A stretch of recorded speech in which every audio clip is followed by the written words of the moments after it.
할렐루야. 예수 그리스도의 은혜와 평강이 여러분과 여러분 가정과 기업 위에 함께하기를 축복합니다. 벌써 다니엘서 11장을 시작합니다. 다니엘서가 12장까지인데 벌써 이제 거의 다 됐습니다. 특별히 이 다니엘서 11장은 남왕국과 북왕국의 150년간에 걸친 전쟁에 대한 예언의 말씀입니다. 그래서 오늘 다니엘서 11장이 분량이 조금 많지만은 우리가 시간 되는 데까지 해보겠습니다. 먼저 다니엘서 11장의 1절로 4절까지 말씀을 우리가 함께 읽겠습니다. 내가 또 메대 사람 다리오 원년에 일어나 그를 돕고 강하게 한 일이 있었느니라. 이제 내가 참된 것을 내게 보이리라. 보라, 바사에서 또 세 왕이 일어날 것이요 그 후에 넷째는 그들보다 심히 부여할 것이며 그가 그 부여함으로 강하여진 후에는 모든 사람을 격동시켜 헬라국을 칠 것이며 장차 한 능력 있는 왕이 일어나서 큰 권세로 다스리며 임의로 행하리라. 그러나 그가 강성할 때에 그 나라가 갈라져 천하 사방에 나누일 것이나 그 자손에게로 돌아가지도 아니할 것이요 또 자기가 주장하던 권세대로도 되지 아니하리니 이는 그 나라가 뽑혀서 이 외의 사람들에게로 돌아갈 것임이니라. 1절에 보면 이렇게 되어 있습니다. 내가 또 메대 사람 다리오 원년에 일어나 그를 돕고 강하게 한 일이 있었느니라. 메대 나라의 왕이 다리오였죠. 다리오 원년에 그를 돕고 강하게 한 일이 있다. 누가? 내가 누굽니까? 미가엘입니다. 하나님의 천사가 이렇게 우리가 바로 10장에서도 보였지만은 바사군이 물러가고 또 헬라군이 오고 바사군이 막아서 천사가 다니엘에게 소식 전환을 늦게 된 이런 얘기를 보셨죠. 그러니까 이 메대 나라, 메대 바사 나라 연합군이 바벨론 나라를 멸망시켰답니다. 그러니까 메대 사람 다리오 원년에 일어나 그를 돕고 강하게 한 일이라 함은 하나님께서 이 바벨론 나라의 마지막 왕, 벨사살 왕이죠.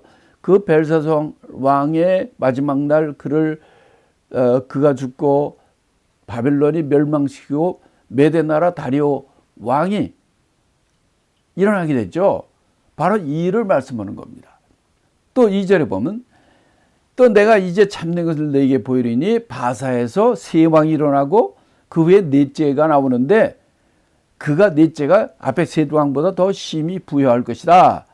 그러면서 그 후에는 또 강해진 후에 모든 사람을 격동시켜 헬라국을 칠 것이며 이렇게 나옵니다. 자, 이것은 무엇을 얘기합니까? 이 바사 나라에 이 세 왕이 일어나고 넷째 왕인 이제 헬라 나라도 공격하고 그런다는 얘기입니다. 이 얘기는 무슨 얘기냐면 이 바사 나라의 세 왕이 일어난다. 그 왕은 바로 바사 왕의 첫 번째 왕인 고레스 왕, 그 다음에 아닥사스 왕, 그 다음에 세 번째 다리오 왕, 그리고 네 번째는 제일 크다 그랬는데 그 왕 이름이 바로 아하수에로 왕입니다. 이 아하수에로 왕은 바로 그 아하수에로 왕의 왕비가 누구냐? 바로 유대인 에스더 왕비입니다. 여러분 에스더, 구약의 에스더서를 아시죠? 그 주인공이 바로 에스더 왕비 아닙니까? 이 왕비가 유대인이지만 바로 이 바사 나라의 가장 강력한 왕의 왕비가 되는 이 사건을 얘기하는 거예요. 그 다음에는 이제 3절에서 뭐를 얘기하고 있습니까? 장차 한 능력 있는 왕이 일어나서 큰 권세로 임의로 했는데 그가 강성해졌을 때, 가장 강해졌을 때 그 나라가 네 군데로 천하 사방으로 나눠진다는 거예요. 그런데 그것도 권세가 그 자손에게 돌아가지 않고 그 다른 사람들에게 돌아갔다 이렇게 얘기를 하고 있습니다. 이거는 바로 어느 나라를 얘기하느냐면 바로 바사 나라를 멸망시키고 헬라 왕국에 알렉산더 왕이 일어나는 것을 얘기합니다. 장차한 능력 있는 왕이라는 것은 바로 헬라의 알렉산더 왕을 말하는 거죠. 그런데 그가 강성할 때 갈라져 천하사방이 나누인다. 이 알렉산더 왕이 33살, 32살, 3살의 젊은 나이에 그가 아주 급사하게 되잖아요. 벼랑간 죽습니다. 열병에. 그랬대 그 왕의 이 알렉산더 왕의 아들이 둘이 있었지만은 그 아들은 다 죽임을 당하고 그를 돕던 네 장군이 있었는데 그 네 장군에게 이 헬라 그 강력하고 큰 나라가 이 네 나라로 갈라지게 됩니다. 그때 이 바로 네 장군이 네 나라를 나눠 갖게 되는데 그 첫 번째가 카산다라는 사람입니다. 이거는 헬라 있는 본토 그 그리스 땅을 얘기하는 것이고 그걸 차지했고 리시마쿠스 그건 지금의 터키 지역 이 지역을 차지한 자가 리시마쿠스 장군이고 세 번째는 셀루쿠스 시리아 지역입니다. 시리아부터 바벨론, 바사, 메데 이 전 지역을 갖다가 셀루쿠스 이 장군이 그걸 차지하게 됐고 그 다음에 애굽 지역은 네 번째 장군인 톨레미가 이건 프톨레마이 또는 톨레미, 프톨레미 발음이 여러 가지가 있어요. 그런데 우리는 톨레미라고 보통 지칭합니다. 톨레미 장군에 의해서 애굽 땅이 톨레미가 장악을 하고 그래서 톨레미 왕조가 세워지게 된 거예요. 그 대신 이제 이 알렉산더 왕은 죽으니까 그의 아내 왕비도 죽고 자기 두 아들도 죽고 다 살해당함으로 오늘 본문의 예언의 말씀과 같이 자손에게 돌아가지 않았다는 거예요. 이게 지금 어느 때 얘기입니까? 바로 지금 주전 530년경에 536년 뭐 이 정도에 미가엘 천사장이 다니엘에게 얘기한 거예요. 예언한 그 예언의 말씀대로 그보다 몇백 년 후의 일들을 지금 얘기했는데 아주 하나도 틀리지 않고 바로 이 알렉산더 왕이 죽게 되고 그의 네 장군이 네 나라를 가리게 되고 그의 아들들과 와이프 가족들은 다 죽임을 당하는 이런 일들이 그대로 일어나게 되는 겁니다. 하나님은 전지전능하시고 하나님은 모든 것을 아시는 분이기 때문에 사실 우리는 당장 내일이 어떻게 될지도 알지 못하지만은 진정으로 모든 것을 아시고 더군다나 우리를 사랑하시고 또 우리를 하나님께서 정말 영원한 하늘나라 데려가기를 원하는 하나님께서 우리에게 왜 이런 얘기를 자꾸만 예언을 알려주시고 그럴까요? 너희들도 내 하나님께 돌아오라는 겁니다. 그래서 이렇게 인간은 도저히 알 수 없는 장래의 일도 우리에게 알게 해주신 거죠. 자, 그러면 5절부터 9절까지 말씀을 또 같이 보고 또 은혜를 받겠습니다. 5절부터 읽습니다. 남방의 왕은 강할 것이나 그 군들 중에 하나는 그보다 강하여 권세를 떨치리니 그 권세가 심히 클 것이요 몇 해 후에 그들이 서로 맹약하리니 곧 남방왕의 딸이 북방왕에게 나가서 화친하리라. 그러나 이 공주의 힘이 쇠하고 그 왕은 서지도 못하며 권세가 없어질 뿐 아니라 이 공주와 그를 데리고 온 자와 그를 낳은 자와 그때에 도와주던 자가 다 버림을 당하리라. 그러나 이 공주의 본적에서 난 자 중에 하나가 그의 위를 이어 북방왕의 군대를 치러 와서 그의 성에 들어가서 그들을 쳐서 이기고 그 신들과 부어 만든 우상들과 그 은과 금의 아름다운 기구를 다 노략하여 애굽으로 가져갈 것이요 몇 해 동안은 그가 북방왕을 치지 아니하리라. 북방왕이 남방왕의 나라로 쳐들어갈 것이나 자기 본국으로 물러가리라. 자, 이 5절부터 마지막 절까지는요. 바로 이때부터 시작해가지고 150년 동안 남왕국과 북왕국과의 처절한 150년 동안의 전쟁을 예언하신 것입니다. 근데 그 예언의 말씀이 너무나 정확한 거예요. 자, 그거를 우리가 하나씩 보겠습니다. 자, 5절에 보면 남방의 왕은 강할 것이나 그군들 중에 하나는 그보다 강하고 강하여 권세를 떨친다 그랬어요.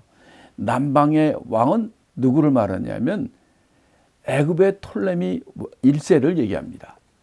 근데 그 군들 중에 하나는 그보다 더 강하다. 아까 네 장군이 있었잖아요.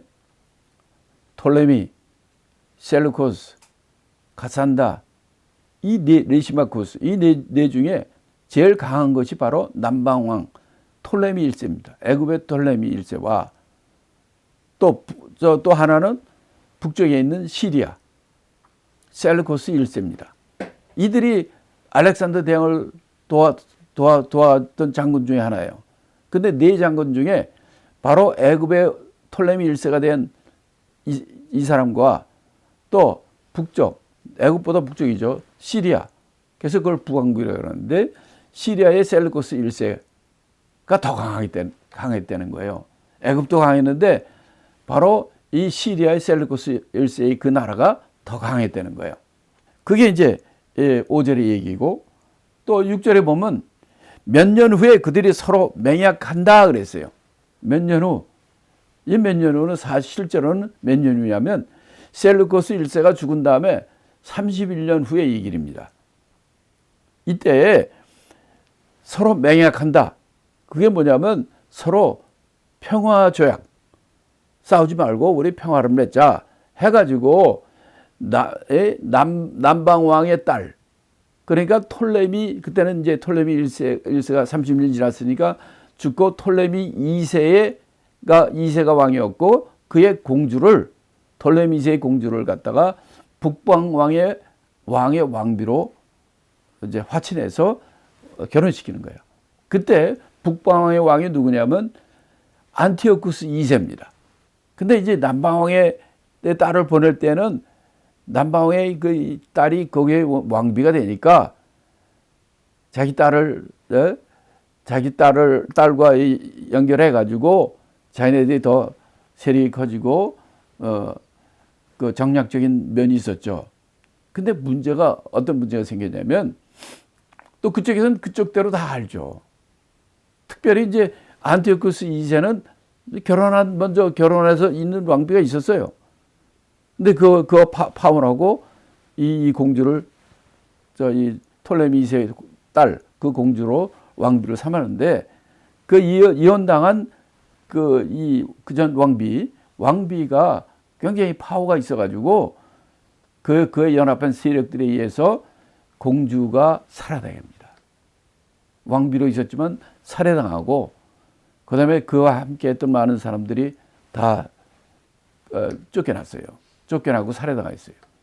그래서 이 정락결연이 실패로 돌아가게 된 것입니다. 이러니 남방왕의 입장에서는 딸을 북방왕 왕비로 보냈는데 이게 죽고 같이 갔던 모든 사람들이 다 죽고 계획이 다 틀려져 버리니까 이 본문 7절에 뭐라고 그랬냐면 이 공주의 본족 중에 난 자 중에 하나 이렇게 돼 있잖아요. 이 공주의 본족이 누굽니까? 톨레미 왕조 아니에요. 톨레미 왕조의 이 공주의 오빠들, 동생 오빠들이 있어요. 그들이 가서 난자 중에 하나가 그 북방왕을 쳐들어갑니다. 그때 이 왕이 누구냐면 남방왕은 애굽 톨레미 3세입니다. 톨레미 2세의 딸이 공주니까 그 아들들, 그 형제들, 그게 톨레미 3세가 그때 왕이었고 북방왕은 셀루코스 2세가 왕 노릇을 했어요. 이때 이 남방왕에서 그 북방을 쳐들어가 가지고 그 땅에 있는 신상들, 금, 은, 도구 이런 것들을 갖다가 몽땅 가지고 애굽으로 가지고 왔습니다. 가서 전쟁을 벌여 가지고 북왕국을 쳐 가지고 대파했어요. 그래서 기록에 의하면 2,500개 이상의 신상을 뺏어가고 금은 보화를 뺏어갔다는 거예요. 그러니까 또 북방왕은 가만히 있습니까? 남방왕국을 또 날아와서 쳐들어갑니다. 이때 이 남방왕은 톨레미 3세고 북방왕은 셀루코스 2세인데 이들과의 전쟁이 있고 전쟁이